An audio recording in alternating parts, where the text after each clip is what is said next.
So Cronenberg's perspective on narcissism emphasizes that interdependence between the narcissistic and object relations.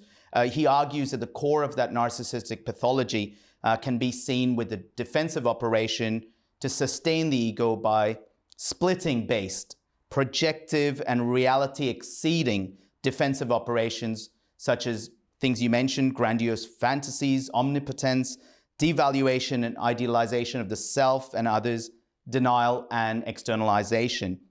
And he also talks about this impact or inner object relations, particularly in terms of early experiences in parenting. Could you put this in terms of how do we conceptualize this from a schema perspective, something that's accessible in our conversations with patients, but also something that we can sort of simplify? So, if we go back to the basic schema model, which is basically that we all have life experiences, including but not limited to parenting experiences and family experiences. We have the cultures that we grow up in, the schools that we go to, the communities that we're part of. And from those experiences, we begin to develop a real core sense of who I am in the world, who other people are, what my relationships are like, what I can expect from the world around me. And those are our schemas. And then we have ways of being in the world based on those schemas. So if you take the case of narcissism, the schemas that I think you see most commonly, and there's really not a lot of research on this, to be honest with you.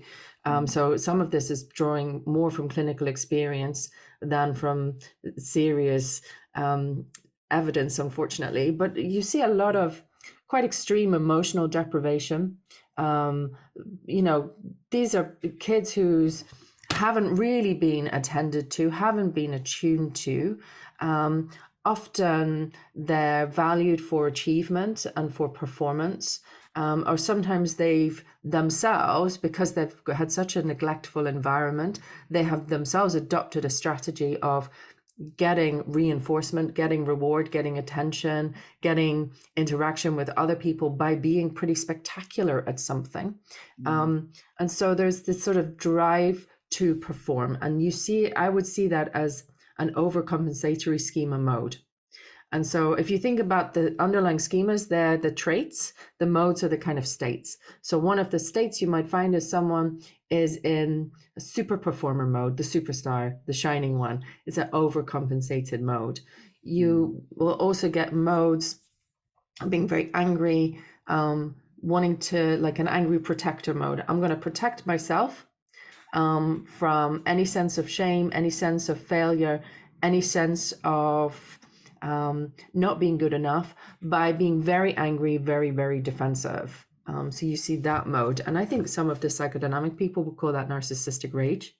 The other modes you're going to see as well are things like, the core of narcissism is a real deep-rooted shame of I'm not acceptable as I am. So you see the underlying, I'm jumping between the schemas and the modes.